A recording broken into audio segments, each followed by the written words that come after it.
This is not the story of the One. The One encompasses too much, crushing everything and making it the same. No. This is the story of the many, who are blessed with difference and rich in strangeness. This is the story of a family. Once upon a time, in the age of the eternal cylinder, there lived a family of little creatures called the Trebum. Trebum are not the strongest, nor the fastest, and they do not have sharp teeth. They would make easy prey for the terrible force that came to their planet. But Trebum are loyal and resourceful and very, very stubborn. It is with such a Trebum that our story begins.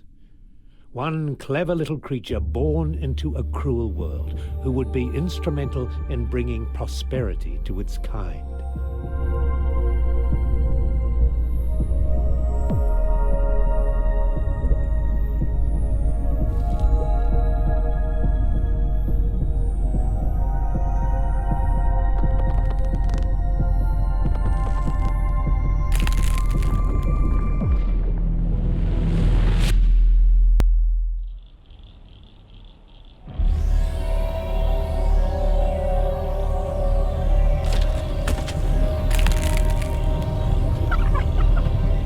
Run, something inside him said, run.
The great crushing thing, the great cylinder, had stopped.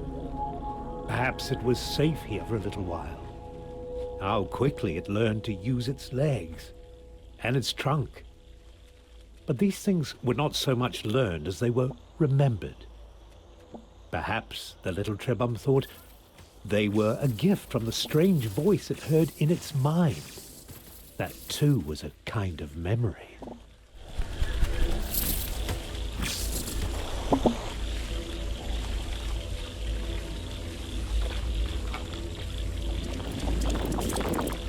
Just when it was starting to get used to its legs, the food from the jumping creature gave it new ones. With the right substance as a catalyst, a Trebum can transform and adapt to many challenges.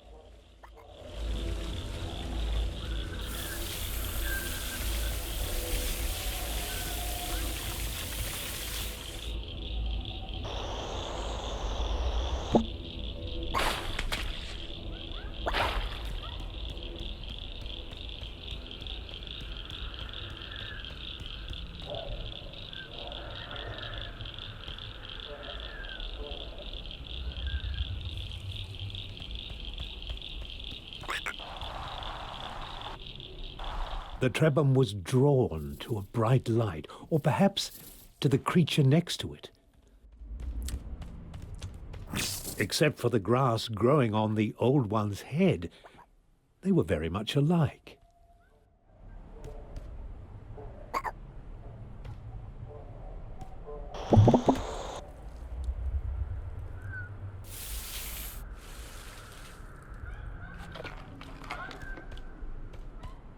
Surrounded by this light, the Trebum knew things it had not known before.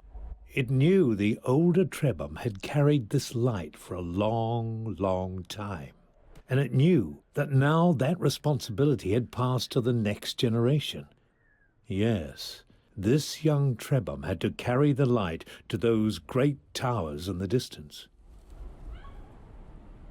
It could have stayed here to learn many old things, but the cylinder would not allow it.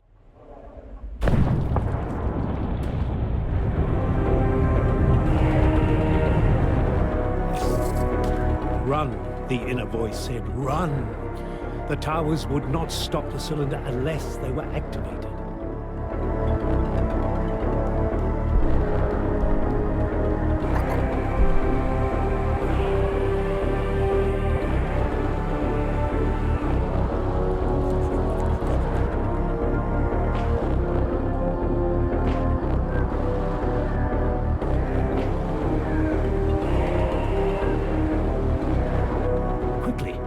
The Trebhum had to step on the symbol or the cylinder would not be stopped.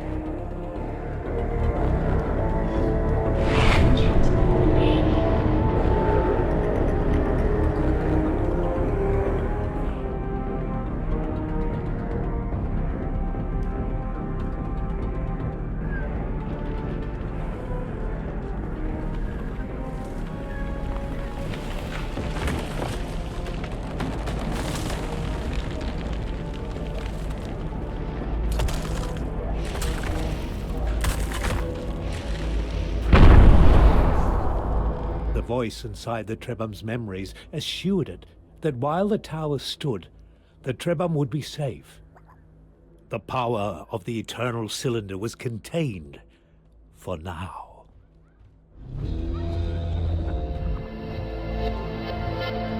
This relative tranquility gave the Trebhum a chance to think about its family. Trebhum are not meant to live alone, so where were the others?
Finding another Trebhum was a cause for joy, but this new friend was not well. Deep inside the memories it had inherited, the Trebhum found the answer. To recover, its friend needed a very specific substance, which appeared as glittering clusters of crystal dust. This dust was not natural. Only a great Trebhum could create it. And so it was on the achievements of previous generations that the newborn Trebhum would have to rely. Luckily, it seemed a wise and powerful Trebhum had passed through here some time ago.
Our young friend had found an egg, a trebum egg, with one of his siblings inside. The egg had been abandoned, but it could still be made to hatch. All that was needed was a source of heat.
This door had been built for Trebum.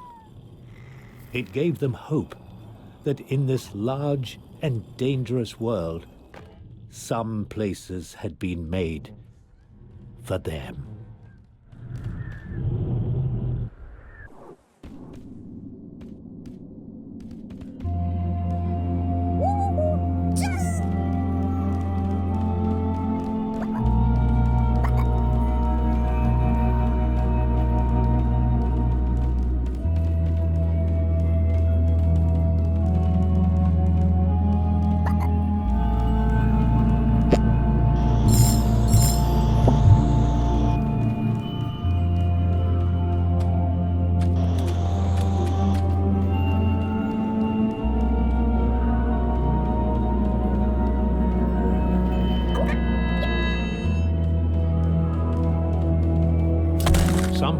this ancient statue transferred knowledge to the Trebhum.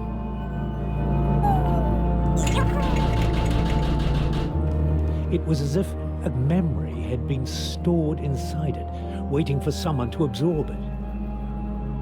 And as soon as this knowledge had entered their minds, the Trebhum realized that there was a great library of information hidden away in the web of their memories.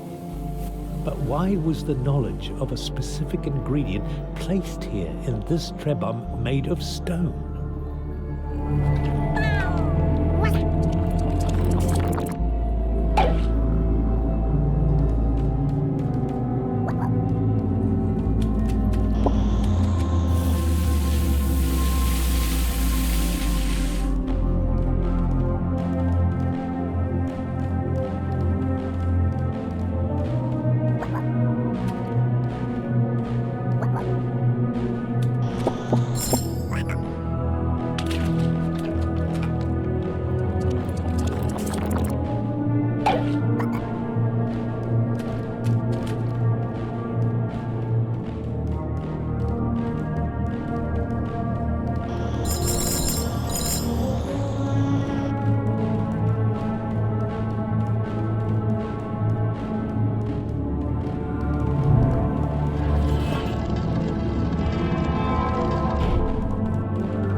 Inside the cave, the Trebhum found a living elder.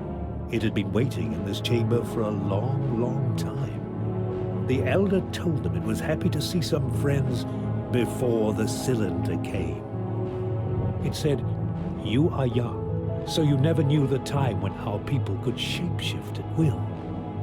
We Trebhum are inheritors of a vast tree of abilities, abilities passed on to all future Trebhum. But this power is being taken away. Beware the servants of the cylinder. They will seek to hurt you at every opportunity, and they have the power to rob you of your abilities. But if you persevere, one day you will find a way to protect yourselves from their evil light. Farewell, my brave friends. I fear I am too old and tired to join you. May you find a way to prosper in this time of struggles."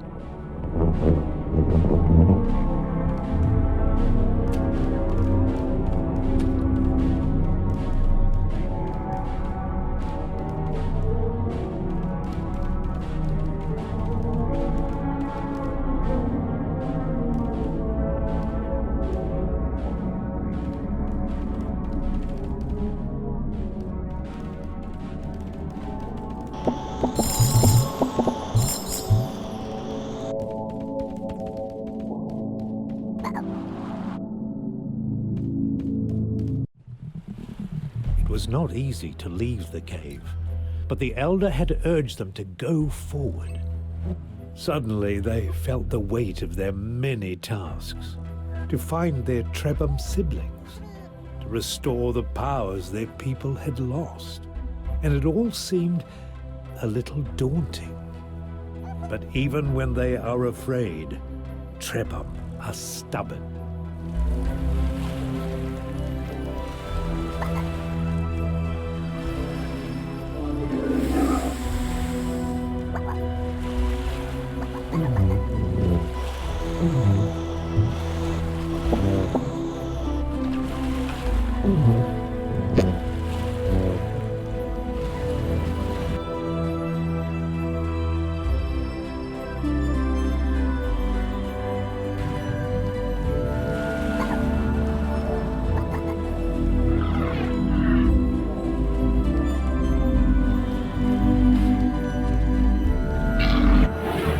The cylinder resumed its destruction. Nothing could stop it forever. They needed to roll to safety, to find another tower to protect them quickly.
The Trebhum were excited by this discovery. This new mutation would allow them to extract water from ingredients that were otherwise quite dry. But the voice cautioned them to be careful. More water was useful, but this process would not extract any nutrients. They would have to use it carefully and wisely.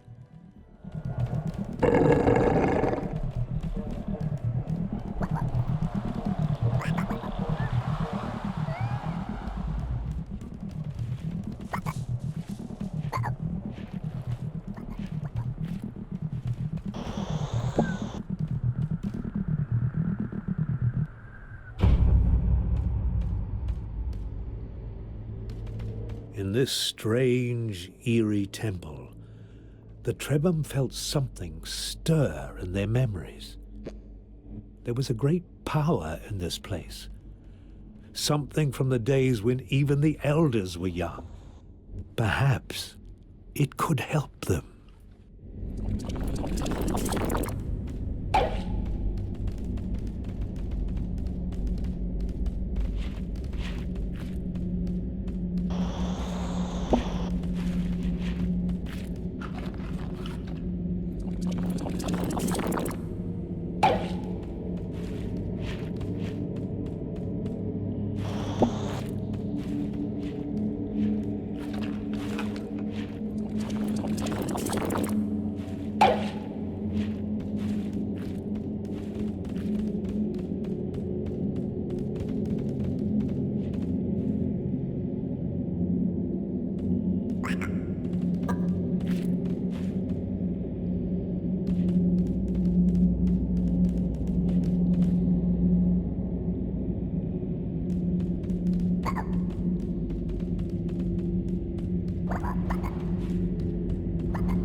Of all the changes the Trebhum were experiencing, growing a third eye was the strangest one yet. To make things even stranger, this eye seemed to look in two directions at once, into the world and into their memories. They could use it to find in the real world any element that was contained in the web of their memories. It was truly a remarkable mutation.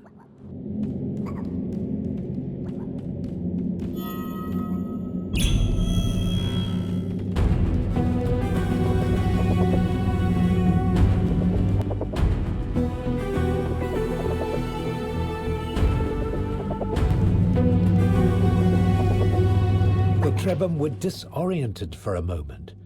Something new had entered their memories and they needed to make sense of it. It seemed to be a map. And on this map, a location had been marked. If they understood correctly, there was some manner of serpent, a guardian, a greater being of some kind, somehow linked to a safe haven. Could they find refuge there? Their ancestors must have created this map for a reason.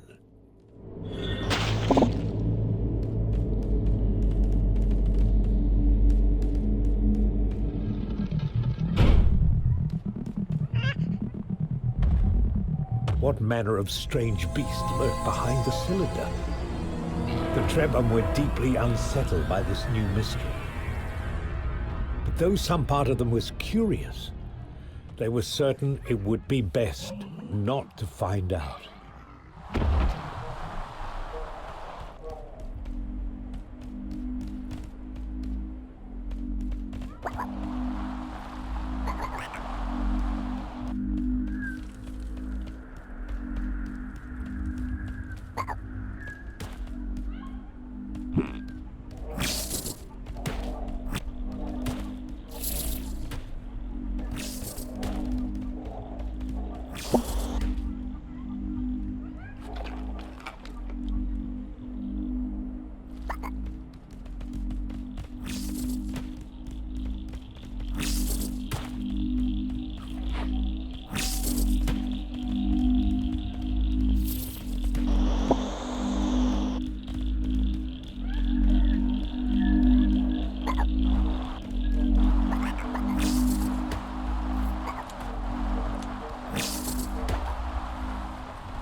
As their fear faded, the Trebhum started feeling weak and tired. With all the excitement and adventure, they'd neglected their most basic needs. The sound of an empty stomach reminded them that survival requires more than escaping from danger. You also have to eat. Luckily, one of the many gifts of the Trebhum is the capacity to store food in their bodies. But they still need to digest it to gain the vital energy that gives them strength. And for such small creatures, they do require rather a lot of food. Fortunately, the savannah was rich in flora and fauna which would satisfy their little bellies without necessarily triggering a mutation.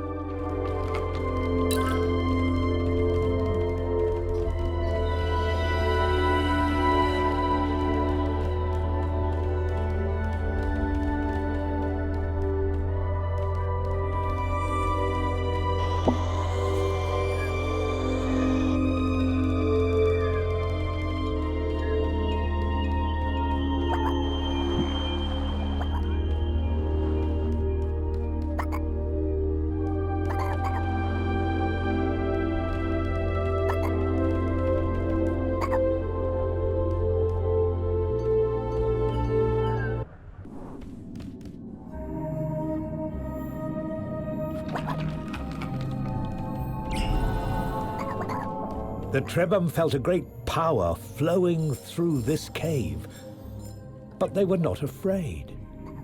The power felt familiar, even friendly.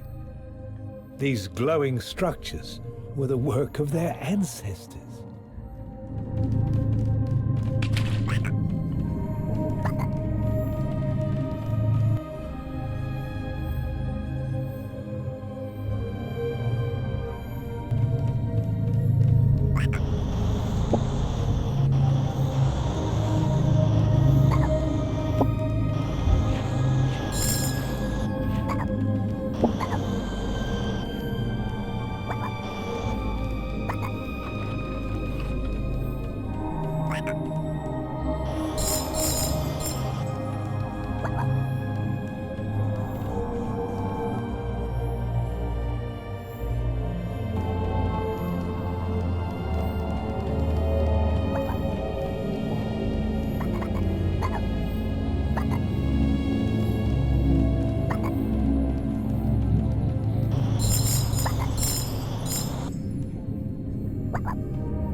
being, half flesh, half metal.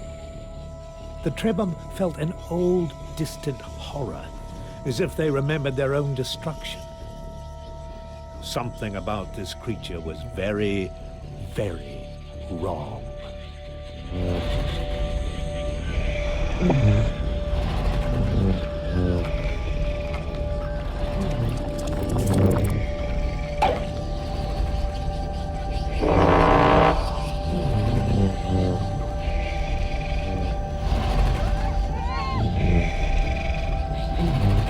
Perhaps the creature would wake up with a loud noise.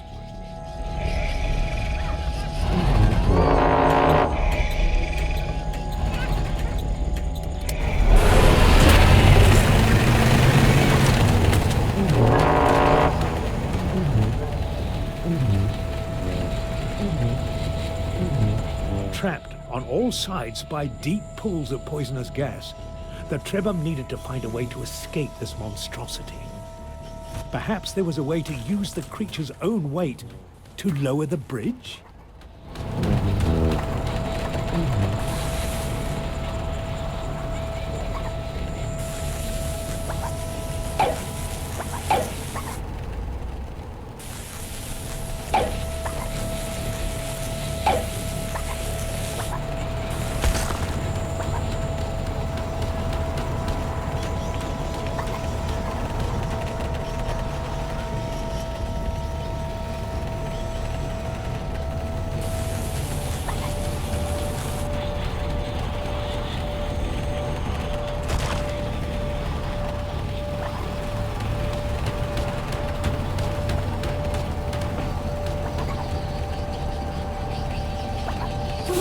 One by one, the yellow light cruelly burned away the Trebhum's abilities.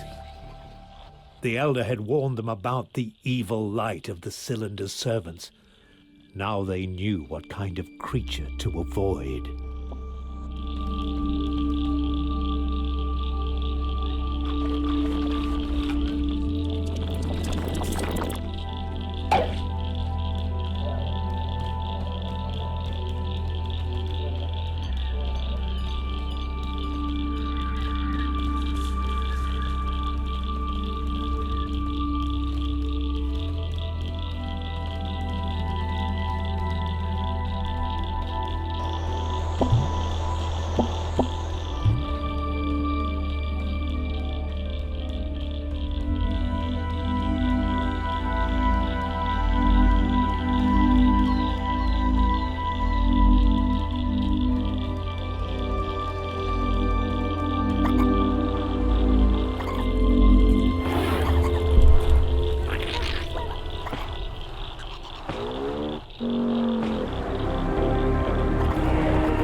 roared with fury. The voice in their memories spoke with great urgency. The Trebhum had to be very careful now. The cylinder would lash out at the land, but it would not let them run too far. To survive, they would have to stay in the eye of the storm.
As frightening and surprising as this enormous creature was, the Trebhum felt a sense of relief to see it descend from the sky.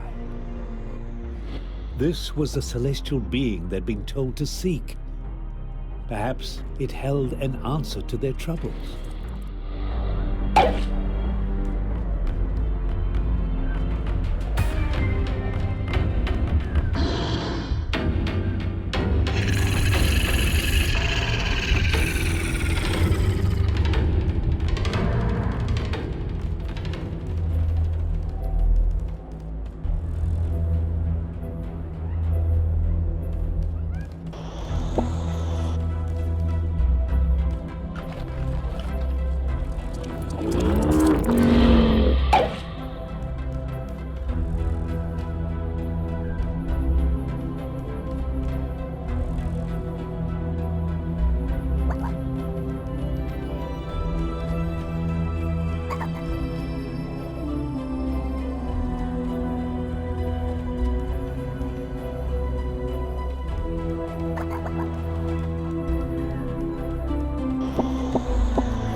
As they approached the colossal creature, their optimism faded.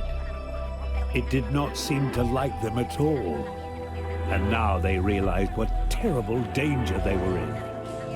If this creature guarded the way to some holy place, then that place must lie below it. And being so large, the creature most likely could not see what was in front of it or beneath it. So perhaps the size of the Trebon was an advantage after all.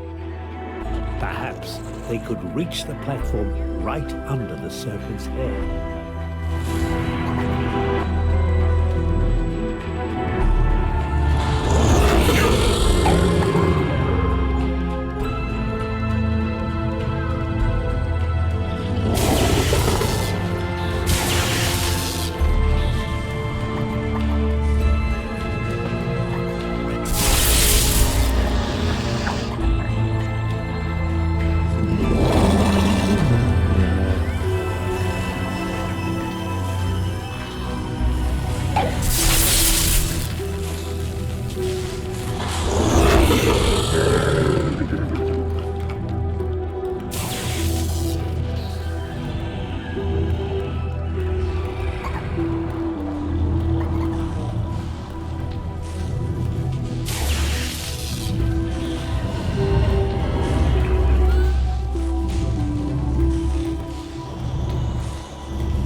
Relieved at having bested the Guardian, the Trebon now found themselves seeking the help they had been promised.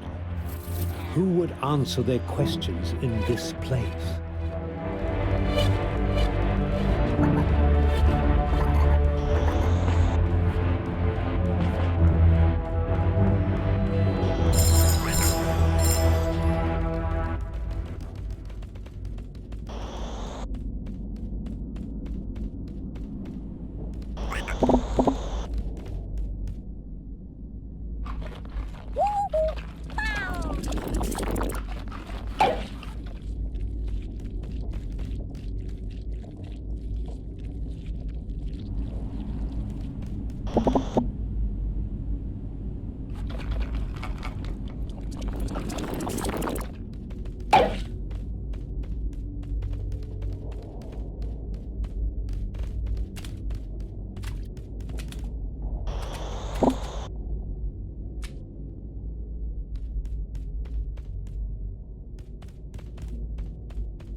Even with the light, the maze was difficult to traverse.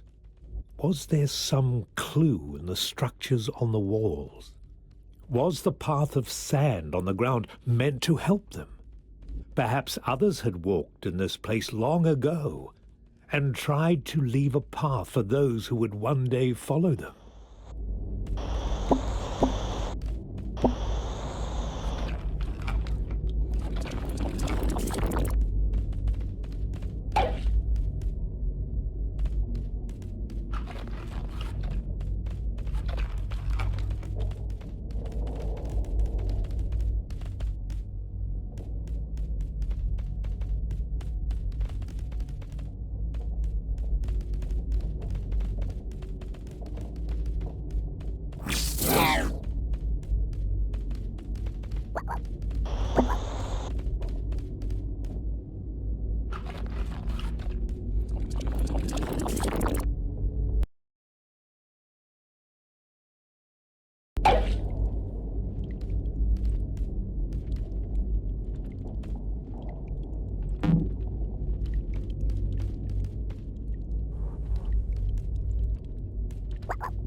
Encountering another elder was a happy moment. The Trebhum asked how they might survive the cylinder, and the elder replied, "I can feel your fear, little ones. Ever since this cataclysm began, we have been seeking ways to stop it. But the cylinder is relentless and indestructible. It will consume everything in its path. So, perhaps what we need to do is go behind it. I have discovered a mutation that allows us to rise into the sky. You must seek a weeping tree from which grows a special fruit that floats as it becomes ripe. It is the key to the transformation I have undergone. With it, you can use geysers to float well above the cylinder's height. My only regret is that I have grown too old and weak to help you with this task. If you find any glimmer of hope on the other side, remember me. Farewell."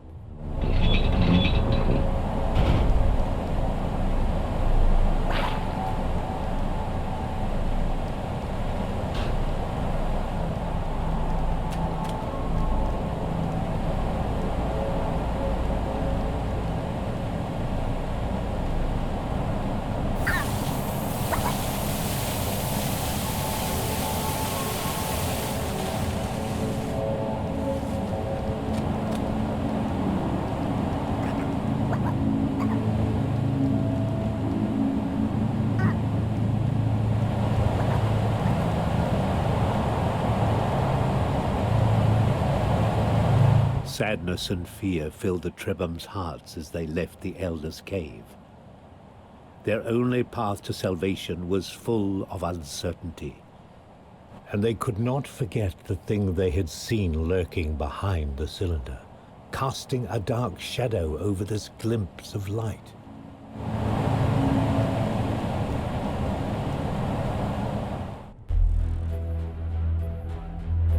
The Trebhum had never seen this mysterious tree the Elder spoke of. They would have to keep moving forward and hope it lay somewhere ahead. The cylinder would give them no other choice.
They were still nowhere near the mysterious tree they were supposed to find. But the voice in their memories encouraged them. It was wise in matters of root and rock, and it could sense the soil under their feet changing. Step by step, they were getting closer.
What was this monstrous creature? Was this one of the cylinder's servants? The ones the Elder had warned them of? Its very form terrified the Trebom. Even the voice and their memories seemed frightened of it. And then, somehow, the Trebom remembered the creature's name. It was called the Mathematician.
The mathematician vanished as quickly as he had appeared, back to what?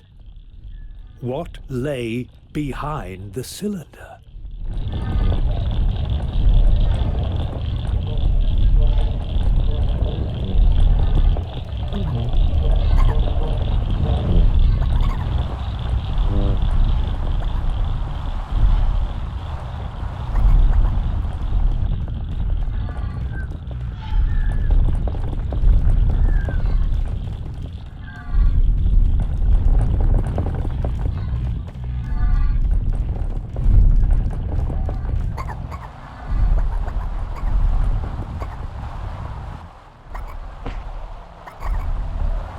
Finally, the weeping trees that the Elder had told them to find were within the Trebom's grasp.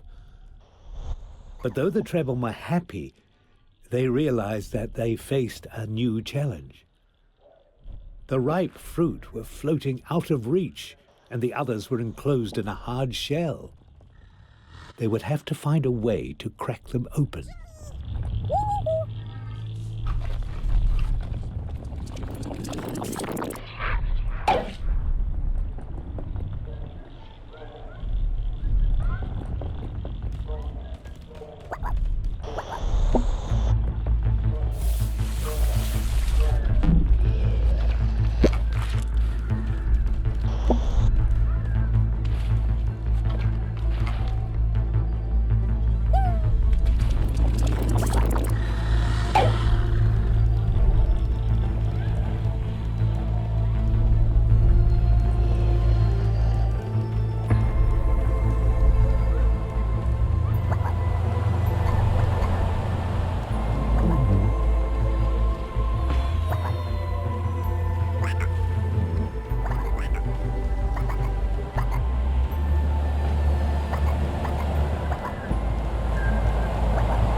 Even with the ability to float, overcoming the cylinder would have to be done very carefully.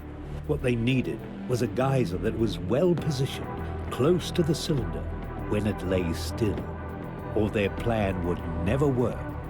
They would have to keep looking, and meanwhile, they would try not to think about what sort of monster could kill one of the flying serpents.